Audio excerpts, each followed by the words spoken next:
I want you to be prepared for this. You must have a thick skin for you to be able to, without being bruised. Yes, for you to be able to take this one.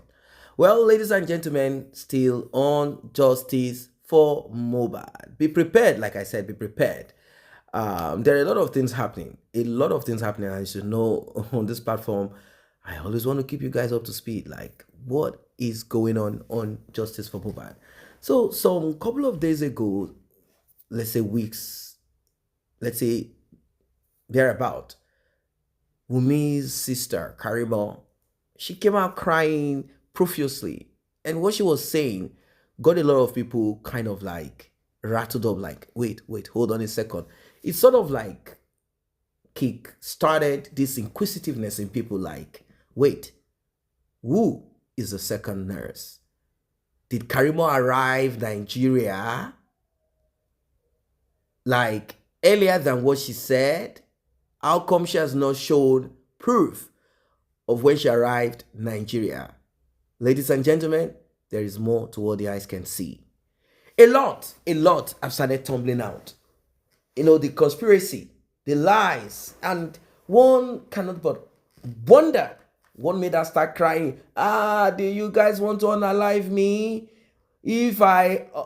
she started saying things like, people are like, wait, if you're innocent, why are you crying this way? Why are you speaking this way? That your children will become motherless, you'll be this and that. Why? Like, what exactly?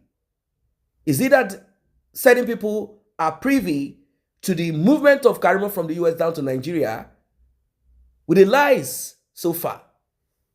Well, be prepared for this one. Yes, be prepared. This is going to be a back-to-back. In fact, I don't know where to place this one, but I think you will know where to place it. Please like, share, tap on the subscribe button, turn on the notification, returning subscribers. Those that have been here, a big thank you to you. To those that have tapped on the thanks button, the one with the love icon, dollar sign in the middle of it, may God bless you. May God replenish your pocket. If you like what we do here, tap on that button that says thanks. Let us get right into it. Still on justice for Mohbad. Yes. That kill her husband or not? Yes. A way to get back to me. No matter how cut it, Karimo, if your mother can kill her husband, Wunmi can do what she knows how to do best. Karimo, I heard you when you were saying that if you die, that your children has no father, your children will be in the camp. Everybody was suffering and your children has no father. Karimo, are you telling us your children are bastards? Ayé ìyá ẹ máa bàjẹ́ ni níbikíbi tó bá wà. Ẹ̀dá ìyá ẹ máa gbà bọ̀dì ni. Kò ní jẹ́ fọkùnrin kan fokùn okó tó fi ń gba ìdí ìyá ẹ jẹ́. Ó dẹ̀ bàjẹ́ lọ́mọ o. How old are you, Karimo? Pepper soup with my 32 years. Kó dẹ̀ rí bí ìyá arúgbó. Ó wo ra nínú mìíràn. Kí ló ṣe náà? Ó ṣe wá bàjẹ́ báyìí náà. Ẹja tí bàbá ẹ pa lánàá tó gbé wá fún mi lódò. Karimo is 32 years. Kò ní dá fún bàbá ẹ apẹja àti PS. Orí bàbá ẹ̀ dẹ̀ máa gbà bọ̀dé. Orí bàbá ẹ̀ á gbà bọ̀dé láàárọ̀ yìí nínú síbẹ̀. Olórí burúkú ni ó lo kò ní yẹ ẹnu ẹ. Ìran àpàyàn. She no care for the papa and mama. Ọmọ àtọ̀hún ìwà. Ìran àtọ̀lé. Ọmọ tani ẹ. Nobody cares for Karimo. It's not a family. Now one day. Ọmọ tó fi sọnù. Ó tẹ̀ mọ bàbá ẹ̀ tó lè ó dá bàbá ẹ̀ mọ̀. Karimo. Karimo náà mú mú náà. Gbẹ́nu sàn jẹ́ kí n fún jẹ kókó. Àkàbẹ̀ ní sùúrù. Àwọn ẹbí ẹ bá pẹja tán. Wọ́n dá bàbá àti tiẹ̀ mọ̀ ṣé ó dá mọ̀. Wọn ò tún mọ̀ ṣirò tán bá gbẹja ìdódò. Wọ́n níṣẹ́ iṣẹ́ oníyá ẹ̀ ní lọ́wọ́ mi. Torí ẹ̀ lẹ̀ ṣe bọ́ọ̀lù ṣe. Tọ́jú ìyá ẹ̀ fún mi. Iṣẹ́ oníyá tó bí ẹ lọ́mọ ṣe. Aṣẹ́wó kọ́ nìyá ẹ̀ ṣe ni.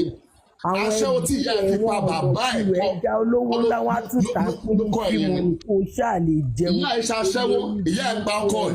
Ìbí náà ṣe títí ẹ̀. Ìwọ náà wá ó sì máa pa ọkọ ẹ̀. Karimo, ìgbà wo ló máa pa ọkọ títí ẹ̀? Ìran pàyànpàyàn pọ́kọ́pọ́kọ́. ẹnikẹ́ni tó bá wọnú Karimo dáhùn gbogbo ìbéèrè tó béèrè lọ́wọ́. àwọn ọ̀rọ̀ yín wà lẹ́kì ẹja náà lẹ ṣe ń pa kiri gbogbo lẹ́kì. wádìí ni tó bá jẹ́ pé ẹ ti ń ṣe irú ẹ̀ tẹ́lẹ̀. wọ́n ṣe àpàyọ ẹja lọ́pọ̀lọpọ̀ àpàyọ náà. dáhùn ìbéèrè tó ń béèrè lọ́wọ́ ẹ̀. ọmọ bàbá pẹja o. answer the question Papa Yano ask you now. fún ẹ láyé jẹ tó. ẹja làwa ń pa àwọn òpin. ìran Adébánjọ àbí ìran olórí burúkú ẹ Ògúnbánjọ ẹlẹ láyé yín ọmọ ògùn bí Mohbad ọmọ 1 million ọmọ kan 1 million wọn bí ìran yìí dàkọ. tí wọ́n ní second nose.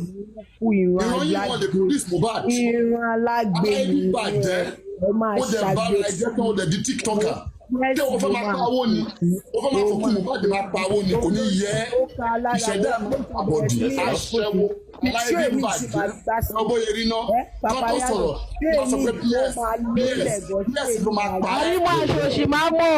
ló máa pa ẹ́ Karimo olórí burúkú ajẹ́kù kàwé wáìtì. tó tún máa jáde lẹ́nu ní àfẹ́ bọ́. ajẹ́kù kàwé wáìtì Karimo. àtọ́lé.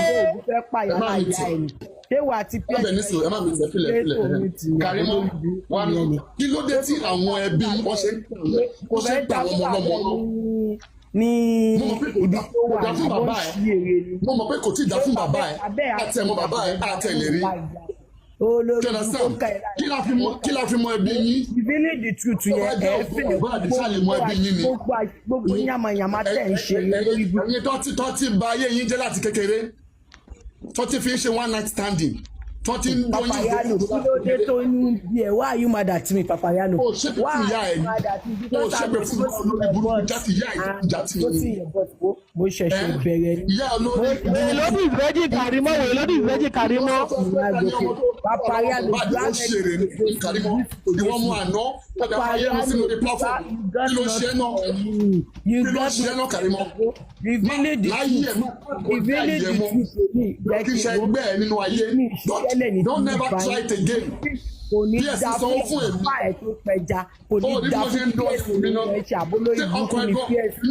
inú ọkàn ẹ máa dùn pé ìwọ wá ń bá èèyàn gidi sọ̀rọ̀ èèyàn bíi títí ọba tí ń bá tó kọ́ sẹ́ǹdì Karimo ayé ẹ̀ máa bàjẹ́ ni Karimo tó bá la òògùn ẹgbẹ́ ìwà ẹ̀ tí bá tí o kó bọ́ ní òògùn ẹ̀ ó máa sọ pé forever ni Karimo why are you here o fẹ́ domi ni Karimo ọkọ ẹ̀ olóko o fẹ́ domi ni tí ọkọ ẹ bá ní okó gidi nídìí o lè wá dúró sí ọkọ mi fún ọkọ 6 pack Karimo tẹ̀fọ́ wọn ní 6 pack sọ fún ọkọ ẹ ọkọ lórí burúkú ó ní 6 pack ọ̀rọ̀ wa ṣá ẹ̀ pàpà kò ní tẹ́ ọmọ òṣì ọ̀tá ọmọ ọ̀ràn ọmọ játijàti aláìbí ìbàdí àgbèrè ìró pọ́kọ́ jayé lọ́sọ̀ fún ẹ lọ́lọ́sọ fún ẹ àbájọ ẹ̀yin náà rẹ́kọ́mẹ́ndì oògùn wèrè tẹ́ fi pa Mohbad oògùn tẹ́ fi pa Mohbad yẹn ló máa pa gbogbo pátápátá ìṣẹ̀ṣẹ̀ Karimo ní nọ́ọ̀sì. jẹ́ kókó gbatẹ́kùn kókó lẹ̀ jẹ́ kókó gbatẹ́kùn owó yẹn ti mú owó òṣì tó ń ṣe yẹn má ṣe dandan mo ní máa sọ fún yín bó ṣe ṣe yẹn bàbá kùkù ṣàpùtà 1 ní versus 13 wọ́n ní the eyes of the people is still holding iniquity. Ìyá ìlórí platform in Psalm 91 he that dwelleth in the secret of the Most High shall abide under the shadow of the Almighty and he will say of the Lord he is my refuge and my fortress. You shall I make my refuge. He will cover us with his feathers and wings. 10,000 shall fall by our side, 1,000 by our right hand cannot come near us. Ó ṣeré ni. No be scared of terror by night nor terror by day. Kí ló ṣe náà? Wọ́n ṣèpè fún ta ló ṣògùn fún mi náà. Madam Karimo ẹ má fọ̀rọ̀ bú ìbéèrè tó ń béèrè lọ́wọ́ yín ẹ dáhùn ẹ̀. òní bẹ́ẹ̀ kò fẹ́ kọ́ gbọmọ lọ́wọ́ òun ni ó mọ̀ fún àwọn tẹ́mi àwọn gbọmọ lọ́wọ́ òun. wọn bí dàgbọ́ sọ̀rọ̀ mọ́ lórí tẹ́mi ẹlẹ́yìn orí ẹ̀. Karimo mo ti sọ fẹ́ pé. àṣà àkọ́ẹ́sọ̀ tó bí ẹ Karimo àtọ́lé. Okay, anybody anytime any day as long as mi ò fo mo fi kan aburú tí mo dẹ̀ fọwọ́ mímú àtọkàn ọkàn gidi ṣe justice ẹ̀yin àwọn ọmọ òṣìṣẹ́ ọmọ ọ̀tá àwọn yìí àwọn ọmọ bíi kọfí kí ni ìyàtọ̀ kọfí ìwọ àti kọfí ẹ̀ ń ṣèpè fún ọmọ kékeré fún bàbá ẹ pé kó tètè gbẹjà wá fún ọmọ ìjọba gbogbo ìjà àti wọ àti kọfí ẹ tètè gbẹjà wá fún mi tí màá fi àti ìwọ àti kọfí tá a máa ṣèpè fún àwọn ọmọ àrímọ̀ àwọn cps mú àgbọ̀mọ̀ lọ́wọ́ ẹ̀. sísan wèrè gbẹ́ni ọba ti bí ẹ̀dá sọ̀rọ̀ nípa Wunmi ọba ti bí ẹ̀dá sọ̀rọ̀ nípa Wunmi ó máa gbọmọ lọ́wọ́ wèrè ọba ti jájà wèrè ló bàbá lé èwè ló sì fẹ́ jì ní ẹ. tọ́mọ kì í fọ́ bọ́ kì í fọ́ dí.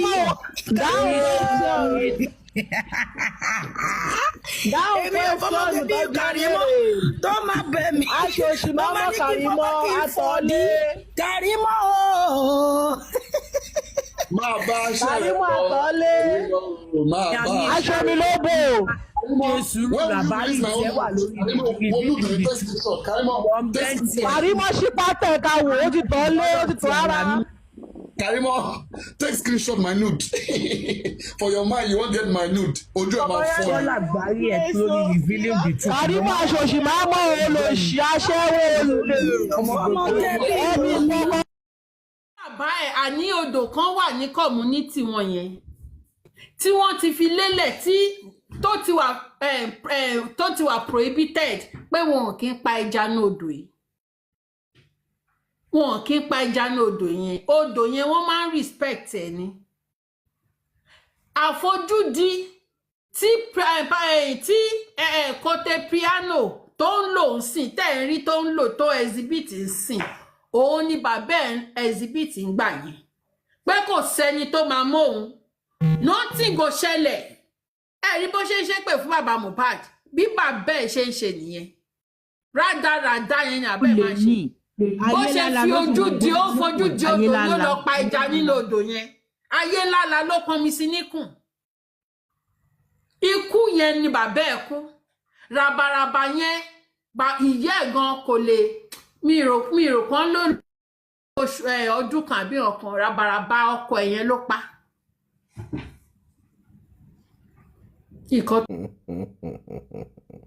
All of this is still on justice for Mohbad. Let us call it fracas for Mohbad.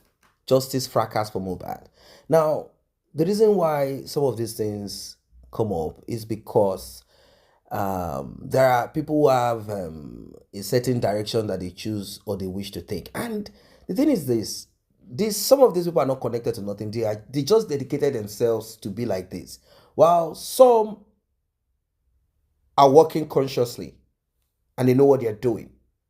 Working consciously, fully aware of what they're doing. Now, there are certain questions that have been asked, several questions that have been asked, query, direction that have been suggested, so justice for Mohbad can be fulfilled rather than we just wasting our time, money, efforts, running around circles without getting results, without getting answers, and all of that, So whenever any of these things are raised, obviously, you will find opposition. Obviously, opposition here and there. People who believe and feel that this should not be the way it should be done. You will find. So we've experienced this back and forth. We've experienced this disregard for common sense.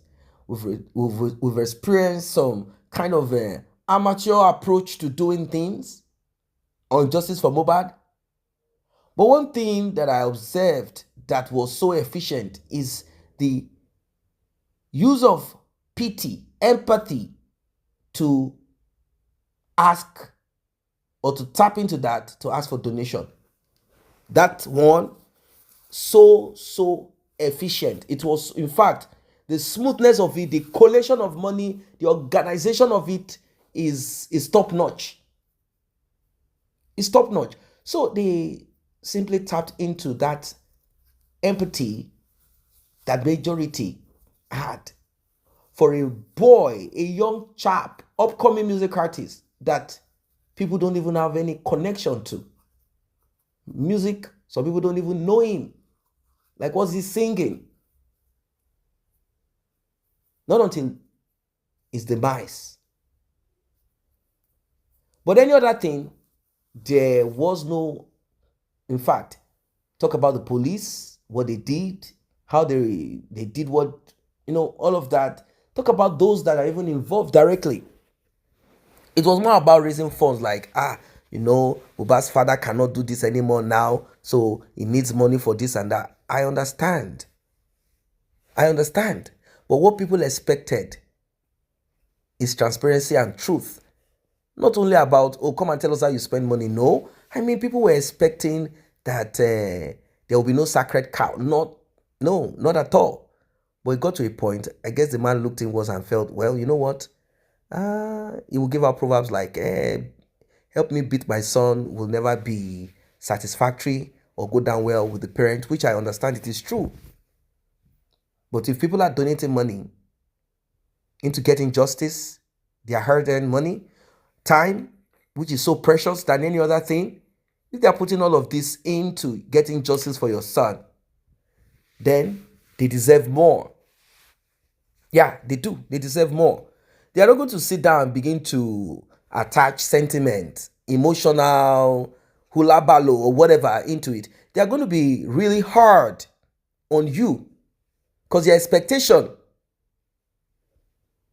is that you must, as a matter of urgency, be plain, truthful, connecting the dots together, doing the needful. But when, it got to a time, people were now like, people became lukewarm. They didn't really feel that intensity anymore. They were hearing this, they were seeing this, and everything became all muddled up. But then, we still had people who were rooting for Mohbad's father. We have people who are neither here or there. We have people who are like for justice for Mohbad. But we cannot pretend that so far, a lot of steps taken are botched. I know that not as, of course, we cannot say that, we know that you cannot get your justice yourself. You still have to go through several channels and routes, and those channels, we know how it is. It can be frustrating. It can be extremely frustrating. It requires money. It requires tact. It requires a lot to get it done. It requires a lot. So that's the reason why I will not. There is how much do you want to shout? How loud can it be? He did what he could do. Humanly speaking, he kept certain things to himself, which is common sense. But there are certain things that people didn't really like. They felt that, no, this is a sellout. This is a sellout. It is sellout. So when those questions were raised, like when Mohbad's sister dropped something in the coffin, and don't forget we'll be going with the narrative that Cynthia is the one that dropped. And she said, oh, this is what I dropped in the coffin. Cynthia has been able to tell us what she dropped to in the coffin when, it was this cloth that was given to me. Why? To protect him. We knew that there's nothing about how you want to protect the dead? Or to protect him while he was alive. So we still kept it there since the thing was done for him. And I used the remaining to cover myself. From what? Now, we don't care about those somebody drops. Or you can drop 1 million bottles of perfume in that coffin. What we want to know is what happened. We've all gotten the story that there was a fight between Cynthia and Mohbad. And Cynthia was assuring the driver, that one no rugged now. He is on my palm. I know how to handle him when I get inside. Well, that's it. I don't know what you think about it all. Please do drop your comments. See you in the next update.